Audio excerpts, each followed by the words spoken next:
Madam మేము కూడా shopping చేసేసి వస్తాం. ఓకే అండి, వెళ్దాం. వెళ్ళొస్తాను. ప్రసాద్ బాయ్. స్వాతి, ఫ్రిడ్జ్లో వాటర్ బాటిల్ ఉందా? ఉన్నాయి, తీసుకురానా? వద్దు, నేను తెచ్చుకుంటా. ఓకే.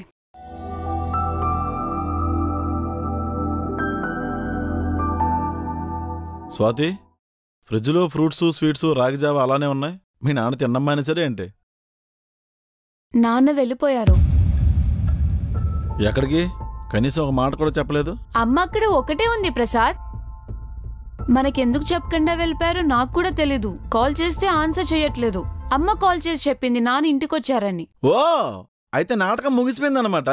ఇంక నువ్వెందుకు బయలుదేరు. ఎక్కడికి వెళ్ళమంటావు? నన్ను అడిగితే ఇంతకుముందు అక్కడికి వెళ్ళావా? అక్కడికి. ప్రసాద్, మనం కలిసి ఉందాం. ఎలా? అందరి ముందు భార్యాభర్తల్లా, ఎవరూ లేనప్పుడు మాత్రం ఆ రిలేషన్ పేరంటా కూడా తెలియదు. ఒకప్పుడు నువ్వు కనిపిస్తే చాలు అనుకున్నాను. ఇప్పుడు నువ్వు కనపడకుండా ఉంటే బాగుండు అని ఇలా చేస్తావు. నువ్వంటే ఇష్టం ఉన్నా అది చూపించకుండా ఉండే అంత కష్టమో తెలుసా స్వాతి? నేనేమో మనది బంధం అనుకున్నాను, నువ్వు భారం అనుకున్నాను. వద్దని వెళ్ళిపోయావు. మళ్ళీ మీ బాబుకు బాగాలేదని నువ్వే వచ్చావు. అయినా ఒక మనిషిని కావాలనుకోవడం వేరు, కలిసి ఉండడం వేరు. నువ్వు నాతో మాట్లాడుతామని ఆనందపడాలో, ఇష్టం లేకుండా మాట్లాడుతామని బాధపడాలో. దీని అమ్మ జీవితం. ఇన్ని పని నుమ్మనిగా బతకాలి, ఎవరి కోసం కాంప్రమైజ్ అవ్వకూడదు, రెక్కలు వస్తే ఎగిరిపోవాలి, మై లైఫ్ మై రూల్స్. అసలు ఎవరు చెప్తాడు మీకు ఇవన్నీ? ఆ గోడ మీద కూర్చొని కంచా తాగే గలీజ్ నా కొడుకులకు వచ్చే ఆలోచనలు ఇవే. కలిసి ఉండమంటే అన్నీ పంచుకోవడం, అంతేగాని దగ్గరగా ఉండి దూరం పెంచుకోవడం కాదు. స్వాతి, మీ నాన్నగారు మనందరినీ కలపాలని ఎందుకు అంత తాపత్రయపడ్డాడో తెలుసా? అతని కాంప్రమైజ్ వాల్యూ తెలుసు కాబట్టి. మీ అమ్మ మంచం మీద పడుంటే సేవ చేస్తున్నాడు తప్ప ఈ రోగిష్టిది నాకెందుకు, రోడ్డు మీదకి వెళ్తే 100కి 50కి దొరికేస్తారని వదిలేలేదే. అది కాంప్రమైజ్ అంటే, అది లవ్ అంటే, అది కమిట్మెంట్ అంటే. నాన్నగారు ముందు నాటకం ఆడడానికి వచ్చావు కదా, సినిమా అయిపోయింది, బయలుదేరు. నాన్నకి హార్ట్ ప్రాబ్లం లేదని నాకు తెలుసు ప్రసాద్. కోపంలో నిన్ను వదిలి వెళ్ళిపోయాను. రోజులు గడిచిన కొద్దీ నాకు అర్థమైంది. నీతో కలిసి ఉందామని నేను చాలాసార్లు అనుకున్నాను.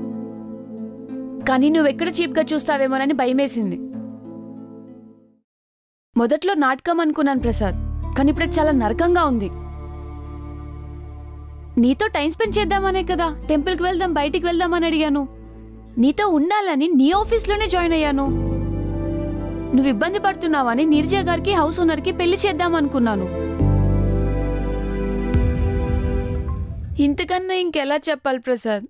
మళ్ళీ కలిసి ఉందాం, కొత్త లైఫ్ స్టార్ట్ చేద్దాం. సారీ.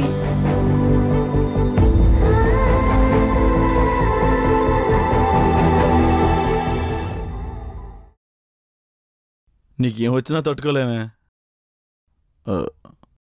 స్టార్ట్ చేద్దాం.